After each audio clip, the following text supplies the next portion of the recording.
Alô, alô, que sou eu, graças a Deus, voltei, professor André de Educação Física, para fazer o quê? Dinâmicas do que vocês gostam, jogos e brincadeiras, só que agora a gente está muito internacional, porque a gente vai curtir o World, meu amor. Agora a gente vai jogos e brincadeiras pelo mundo. A gente vai fazer essa reflexão sobre como seriam as práticas ao longo do mundo. Será que o que eu brinco aqui, o pessoal lá dos Estados Unidos também brinca? Vamos fazer essa reflexão um pouco agora e vamos lá. Cultura do brincar. Sem dúvida, as brincadeiras fazem parte da infância da maioria dos indivíduos. Mais do que diversão, elas podem propiciar aprendizados e experiências que vão além da imaginação. Mas qual a relação da cultura com jogos e brincadeiras? A gente já mencionou um pouco sobre isso, eu já vou até seguir para vocês fazerem essa reflexão, que a gente precisa fazer o quê? Recapitular para poder entender melhor qual é a relação da brincadeira, do jogo e da cultura. Vamos lá, essa compreensão das brincadeiras, ó. Brincadeiras são atividades culturais lúdicas, livres de regra. Jogo é toda e qualquer atividade em que existe a figura do jogador e regras que podem ser para ambientes restritos ou livres. E, para lembrar, cultura é o conjunto de conhecimento, costumes, normas e valores que um grupo ou sociedade possui. Então, entendendo isso, a gente entende praticamente tudo. Veja que brincar é ser livre. Jogo é ter um direcionamento de regra. Essas regras podem ser adaptadas, mas basicamente é uma brincadeira com regra. Simples assim. E aí, tanto brincar quanto jogar, que é uma parte evolutiva da brincadeira, é relacionada à cultura. Por quê? Porque é com base na cultura que é os conhecimentos, os costumes, as práticas, as experienciações que vão fazer esse indicativo do que seria interessante ser desenvolvido, o que é que lhe caracteriza, aquele grupo ou sociedade ali, tipo, eu lá na minha casa tenho o costume de brincar de tal coisa, no meu bairro de tal coisa, já lá na escola as brincadeiras são diferentes, já lá na cidade da minha avó é diferente, no outro estado é diferente e em um outro país é diferente. Então, quais são as dinâmicas, quais são os indicativos que vão fazer nessa alteração? A cultura. Então, o brincar é ser livre. Todo mundo brinca? Todo mundo busca ser livre de alguma forma e se divertir. Então, brincar é livre. As regras, elas vão ser adaptadas de acordo com a realidade. E essa realidade tem base em quê? Na cultura. Então, os conhecimentos indicativos de qual seria a brincadeira mais adequada ali para aquela realidade é justamente dessa experienciação cultural. Então, sabendo que essa experienciação cultural acontece em diversas escalas, desde o grupinho pequenininho do meu bairro até essa dinâmica mais expansiva do mundo, a gente vai entender agora como que é brincar pelo mundo. A brincadeira sempre esteve inserida na vida do homem como uma dinâmica de diversão. Porém, muito mais que risadas, os jogos e brincadeiras nos permitem refletir sobre diversos aspectos tais como cultura, sociedade, costume, história e muito mais. Ademais, pensando na construção da identidade cultural, essas atividades lúdicas são cruciais para essa identificação. Então vamos aqui voltar para entender. É aquilo que eu mencionei. A cultura ela faz um indicativo do que seria mais propício. Porém, a brincadeira, que vai ser esse direcionamento da diversão, das relações mais dinâmicas e tudo mais, quando são desenvolvidas de forma linear, conjunta, de tipo, compreender o respeito da cultura, fazer essa relação da diversão, da prática da diversão, a gente vai começar a identificar e caracterizar diversas identidades culturais, diversos povos, diversas etnias, porque a brincadeira, por fazer parte de um grupo específico, vamos colocar assim, ele acaba identificando, isso aqui, por exemplo, a cultura do Brasil, se a gente pensa no futebol, o país do futebol, porque é da nossa identidade, da nossa cultura, transparecer essa prática esportiva, o futebol. Já se a gente pensar em futebol nos Estados Unidos, dinâmica. Pensa rápido. O futebol americano. Não, o beisebol. Não, o basquete. Então, vejam que, a depender das práticas que são desenvolvidas, aquelas passam a ser as características. Pense que é o adjetivo. Por exemplo, se for falar, vamos falar das características do professor. Ele tem barba, ele gosta de usar umas roupas diferentes, umas blusinhas. E aí, é característica da pessoa, tranquilo? As características de uma cultura, de um país, de uma etnia, é justamente as práticas que ela desenvolve. Por exemplo, no Brasil, é especialista em futebol. Já nos Estados Unidos, são outras práticas, no Japão, outras, e assim sucessivamente, Por meio das brincadeiras, a gente consegue também identificar as relações pelo mundo afora de quem seriam e o que fazem, tranquilo? Então, vamos seguindo. Brincando pelo mundo afora. A globalização aproximou o mundo e o transformou e a forma dos sujeitos construírem suas identidades. Paralelamente, grupos culturais minoritários disputam a exclusividade de símbolos, que são objetos definidores da sua cultura, e se tornarem bens de consumo. Nesse contexto, as brincadeiras são exemplo dessas práticas de intercâmbio cultural. Vamos voltar aqui para mim para ver se a gente consegue entender rapidamente o que foi mencionado. Símbolos são as características, tá, pessoal? Como eu posso dizer, imagens, são objetos, são características que podem identificar um determinado povo, uma determinada cultura, tranquilo? Símbolos são esses indicativos, são esses direcionamentos. As brincadeiras são esse tipo de atividade. Por base de uma brincadeira, eu posso dizer, isso aqui eu aprendi com o pessoal lá do Japão. Aquilo ali é uma prática árabe. Aquilo ali é do Brasil. Então, são esses símbolos, esses indicativos, essas características que vão definindo, nomeando, rotulando uma determinada cultura. Não só as brincadeiras, diversas outras práticas são identitárias. Por exemplo, dançar. De onde vem o tango? Argentina. Então, vejam que são esses símbolos, essas características, esses indicativos que vão definindo uma identidade, um perfil, vão começando a formar a construção de quem é aquele indivíduo. Como foi mencionado no começo, a globalização aproximou, possibilitou um intercâmbio, uma troca entre as diversas culturas.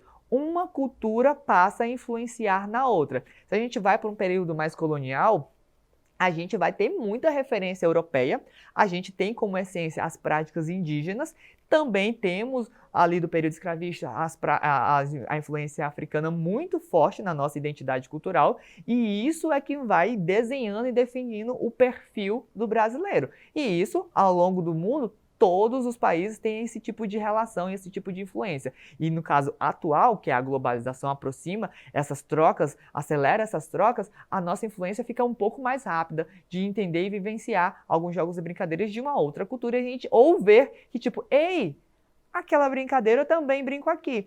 Para quem já assistiu, eu esqueci o nome é uma série... Lembrei o nome da série, para quem já assistiu aquela lá da Batatinha 1, 2, 3, Round 6, ela mostra que tem algumas dinâmicas. Ei, eu brincava isso aqui no Brasil. É um filme japonês, americano não, é japonês ali, oriental, mas que a dinâmica do brincar era vivenciada em outros países, porque são jogos tradicionais e que vão influenciando e se perpassando ao longo de outras culturas, ao longo de outros países. Então, Batatinha 1, 2, 3, a gente conhece aqui como chiclete colado. Meu Deus, chiclete colado é batatinha 1, 2, 3? É batatinha 1, 2, 3, chiclete colado. Mas eu também brincava de batatinha 1, 2, 3. Whatever. É esse tipo de dinâmica, esse tipo de influência. Cabo de guerra também que eles desenvolviam. Então vejam que não é uma brincadeira só que vai direcionar. São símbolos que vão identificando características que vão indicando qual é o perfil daquele país e às vezes elas acabam se mesclando, se misturando. Tranquilo? Compreendido isso, a gente consegue ver práticas pelo mundo. Compreendendo melhor acerca da construção da identidade, é possível observar que algumas práticas fazem parte de outras culturas, porém com outra roupagem. Vamos voltar aqui para mim. É o que eu acabei de mencionar sobre batatinha 1, 2, 3, que aqui a gente pode falar chiclete colado 1, 2, 3. Vejam que é a mesma dinâmica, é o mesmo indicativo, mas com uma outra roupagem. Tranquilo? Volta lá. Sendo assim, temos como exemplos Jokenpô, gato e rato, laguaraca, esconde-esconde ao contrário. Essas atividades aí são práticas de determinados países. Jokenpô, Japão, gato e rato, China, laguaraca, Chile, esconde-esconde ao contrário, alemão. Professor, deixa eu voltar aqui. Professor, eu não sei se eu conheço essas brincadeiras não.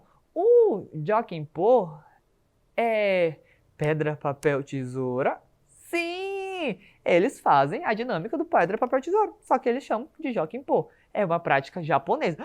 Aquilo é do Japão? Sim, é do Japão. Já o gato e rato, que a gente também faz, que é de rodinha, pega, fica um no centro, o outro tenta pegar o coleguinha, também é uma prática oriental. Já o laguaraca eu conheço com os meus pequenos compiscozinhos, a gente chama de corre-cutia. Laguaraca, acho que é uma cutia, não sei. Mas enfim, prática chilena, mas que a gente desenvolve no Brasil. Vejo que, por mais que sejam dinâmicas de outros países originariamente, elas continuam sendo práticas que a gente acaba inserindo na nossa cultura, na nossa construção identitária. Tranquilo? Esconde-esconde ao contrário que é alemão, em vez de todo mundo se esconder e um procurar, todo mundo procura e um se esconde. Se esconde, ao contrário. Alemão é diferente, né? Mas enfim, vamos lá. Ó. Brincadeiras culturais. Torna-se evidente, portanto, que nossa construção social está relacionada com as práticas que desenvolvemos no nosso cotidiano. Compreender a nossa história é alicerçar a percepção que temos sobre o outro, sobre nós e sobre o mundo que nos cerca. Sendo assim, os jogos e brincadeiras são mais do que práticas de diversão, são indicativos identitários, ou seja, a gente usa os jogos e as brincadeiras para se reconhecer como uma comunidade, como um grupo, como, enfim, como um ser amplo, diverso e múltiplo. Tranquilo? Já que está tranquilo, a gente vê também o que? A importância dos jogos e brincadeiras. Além do aspecto lúdico desenvolvido no modo brincadeira, os jogos auxiliam no aspecto social, físico e cognitivo, visto que esses permitem uma melhor interação no contexto humano, colaboram no desenvolvimento motor, ampliam as percepções criativas e favorecem uma valorização das regras. Veja, brincadeira é muito mais que diversão, tem todo um caráter relevante para o nosso desenvolvimento. Além disso, é uma prática de lazer. O lazer, que vem do latim licere, ser lícito, ser permitido, é normalmente definido como uma série de atividades que o ser pode praticar em seu tempo livre, ou seja, naquele momento em que não está trabalhando em tarefas familiares, religiosas ou sociais, o que lhe proporciona prazer, ou seja, quando você está livre, que foi a definição de brincadeira. Por isso que a gente temos exemplos aí, ó, correr, dançar, andar de bicicleta, fazer ginástica, brincar, porque brincar é uma atividade livre. Então, quando você está livre, despreocupado, paz e amor, você brinca, liberdade.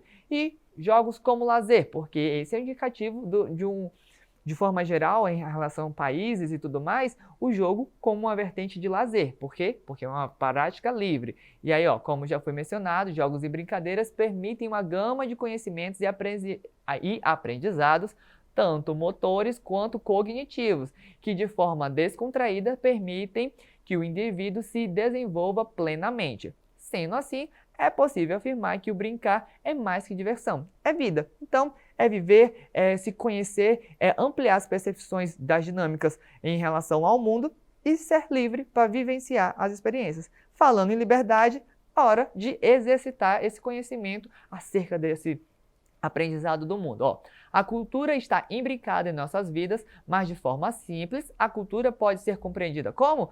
Deem umas olhadinhas nas alternativas, não está difícil, a gente só quer saber a definição de cultura. E cultura, de forma sutil, é conjunto de conhecimentos de uma sociedade. Sabendo disso, vamos para a questão 2. Sobre as brincadeiras e suas possibilidades, é possível afirmar o quê? Qual a possibilidade das brincadeiras? Tarararã, vejam as alternativas, 5 segundos, vamos ver a resposta, quero ver se você está fera. Devem estimular a prática por todos e com viés de lazer também, ou seja, a gente poder praticar, brincar, ser livre, falando em liberdade, hora de ser livre, brincar, conhecer, acessar a plataforma Eduque e então vamos para uma partida de Jockey Pô. Vejo vocês na próxima, Pedra Jockey Pô. Ganhei? Perdi? Não sei. Enfim, vejo vocês até lá.